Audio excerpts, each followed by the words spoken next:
सानिया गुल प्लाजा सब गमज़दा, इस पर किसी को सियासत नहीं करनी चाहिए थी, जिम्मेदारों को सजा जरूर मिलेगी। मुराद शाह का सिंध असम्बली इजलास में खिताब। ऑपोजिशन का शोर शराबा, वज़ीर आला ने कहा हमारे पास वसाइल की कमी है, इस कोताही को ठीक करें। पता नहीं सानिया गुल प्लाजा 18वीं तरमीम से क्यों जोड़ दिया गया। 18वीं तरमीम से पहले का गंद हम साफ करें। सानिया गुल प्लाजा लवाहिकीन के दुख में बराबर के शरीक हैं।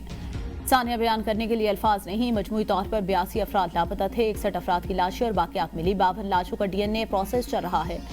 अब भी 15 लोग लापता। तमाम मुतासिरीन को दुकानें दोबारा तामीर करके देंगे।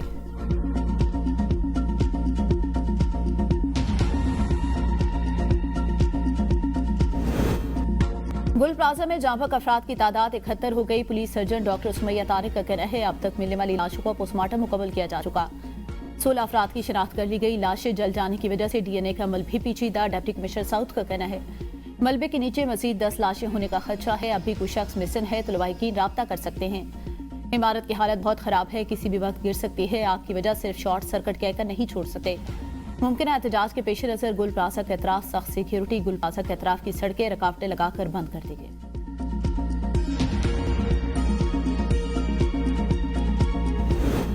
पार्लियामेंट का मुश्तरका इजलास सानिया गुल प्लाजा पर मुतफिका करारदाद समेत मुतअद्दिद बिल मंसूर। इजलास गैर मुअय्यना मुद्दत के लिए मुलतवी।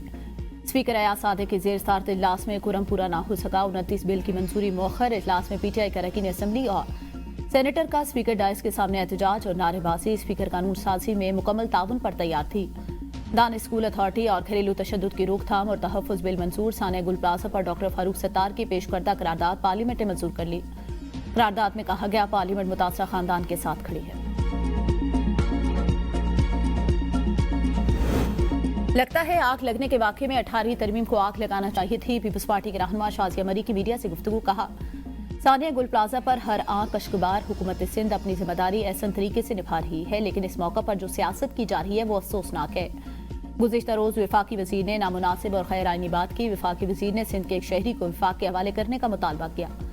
हमें इल्म है MQM कब्जा करती है, उनका बैकग्राउंड क्या है। MQM के तमाम लोगों ने वक्त के साथ एक दूसरे पर चार्जशीट दी। ऐसी बात करके कई लोगों के एहसासात को मजरूह किया गया।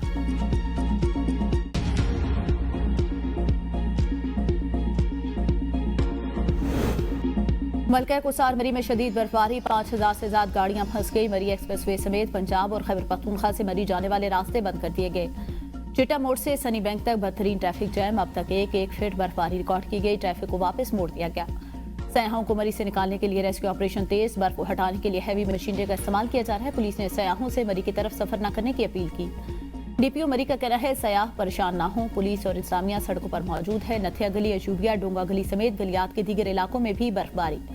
सयाहों को गलियात जाने से रोक दिया गया। DGP DMA का कहना है तमाम वसाइल और मशीनरी फील्ड में मौजूद है। मरी में सूरत हाल मुकम्मल कंट्रोल में है।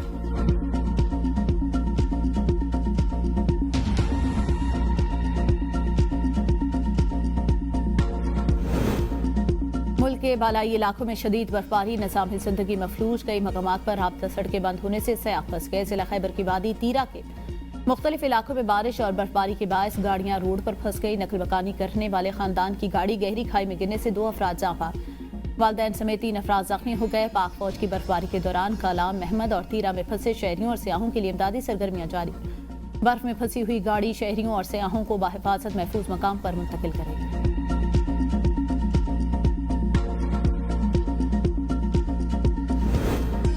बलूचिस्तान में बारिश और बर्फबारी के दौरान मुख्तलिफ हादसात में 2 अफराद जाँ बहक, 34 जख्मी। शीलाबाग के करीब फिसलन से कई गाड़ियां आपस में टकरा गई। 2 अफराद जाँ बहक और 7 जख्मी हो गए। दीगर हादसात में 27 अफराद जख्मी हुए। चपन के गिरदुनवा में 100 से ज्यादा सयाह गाड़ियों में मौजूद। शाहराह पर बर्फ और फिसलन से बैन सूबाई शाहराह पर मुसाफिर और माल बरदार गाड़ियां फंस गई।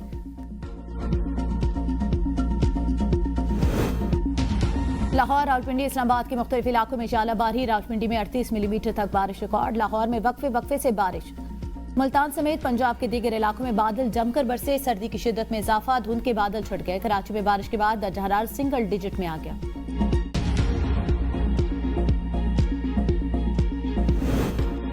उम्मत मुसलमान ट्रंप के दबाव में इसराइल को सहूलत फराहम कर रही है। हमास को खैर मुसल्लह करना, फलस्तीनियों की कुव्वत मुज़ाहमत खत्म करना है। फलस्तीनी आज़ादी की जंग लड़ रहे हैं। मौलाना फजलुर रहमान की सहाफ़ियों से गुफ्तगू। कहा इस्लामी दुनिया अपने पांव पर क्यों कुल्हाड़ा मार रही है, अपने हाथ से खंजर रख रही है। इसराइल की तोसी का पहला निशाना अरब ममालिक बनेंगे। अगर अमरीका कल ईरान पर हमला करता है तो वो पहले ही इसराइल, लेबनान, शाम में दाखिल हो चुका। अगर ऐसी सूरत हाल बनती है तो इसराइल पाकिस्तान की सरहद पर होगा। जो शिकायत बानी PTI से थी, मौजूदा हुकूमत उससे भी 2-4 हाथ आगे निकली। जो कानून साजियां हो रही हैं वो शरीयत के खिलाफ है। आइन के खिलाफ करना तस्लीम, कानून तस्लीम नहीं करते।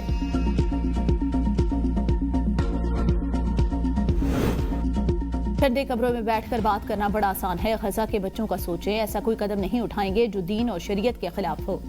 वफाकी वजीर एहसन इकबाल का पार्लियामेंट के मुश्तरका इजलास में इज़हार ख्याल। कहा, हम सबको फलस्तीन के लिए अपना किरदार अदा करना होगा।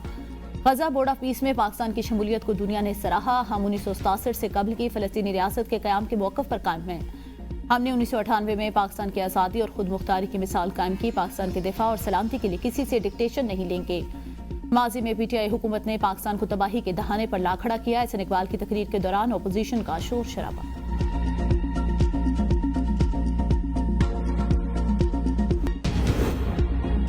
PTI दहशतगर्दों की सहूलतकारी कर रही है। Opposition leader Khyber Pakhtunkhwa assembly doctor Ibadullah कहते हैं, दहशतगर्दी के खिलाफ जंग के लिए खैबर पख्तूनख्वा को 800 अरब रुपए मिले, लेकिन अब भी सूबे में CTD है, ना फ्रांसिक लैब और ना ही सेफ सिटी। ये पैसे कहाँ गए? सर्दियों में ऑपरेशन मुश्किल है, लेकिन इसके अलावा रास्ता क्या है? सूबाई हुकूमतें बढ़के मार रही है कि हम ऑपरेशन के खिलाफ हैं, लेकिन ऑपरेशन के पैसे खुद दे रहे हैं। एपेक्स कमेटी में फैसला हुआ था, उधर जाकर कुछ और कहते हैं, बाहर जाकर कुछ और। सूबे में करप्शन उरूज पर है। PTI को सूबे की फिक्र नहीं, वो विफाक के खिलाफ साजिशों में लगी हुई है। 8 फरवरी को एहतजाज की कॉल दे रखी है। सूबे में हालात खराब होते जा रहे हैं। वज़ीर आला कुछ नहीं कर सकते तो कुर्सी छोड़ दें।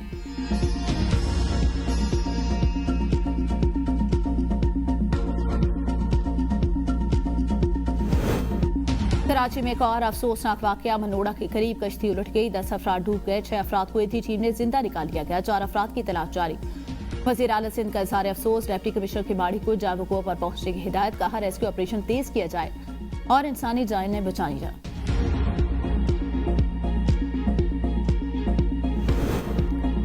लाहौर की सादे दहशतगर्दी अदालत ने GOR गेट हमला केस में हमाद अजहर, जुबैर खान न्यासी समेत 7 मुल्ज़िमान को इश्तिहारी करार दे दिया। ATC के जज मंजर अली गुल ने समाअत की। पुलिस ने कहा, मुल्ज़िमान पुलिस तहकीकात में पेश नहीं हो रहे। मुल्ज़िमान के घर इतला दी गई और इश्तिहार लगाए गए। अदालत ने मुल्ज़िमान के दामी वारंट गिरफ्तारी जारी कर दिए।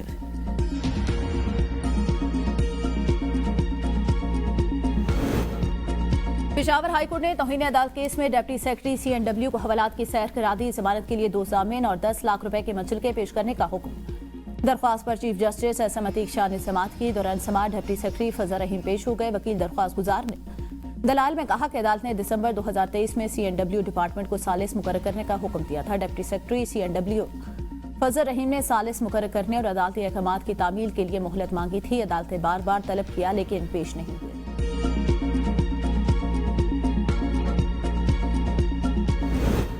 ईमान मजारी सादे दहशतगर्दी अदालत इस्लामाबाद में पेश। अदालत का ईमान मजारी को जुडिशियल रिमांड पर जेल भेजने का हुक्म। पेशी पर अदालत में सिक्योरिटी के सख्त इक़दाम। वकला और मीडिया को अदालत में दाखिल नहीं होने दिया गया। हादी अली चट्ठा को भी जुडिशियल रिमांड पर जेल भेज दिया गया।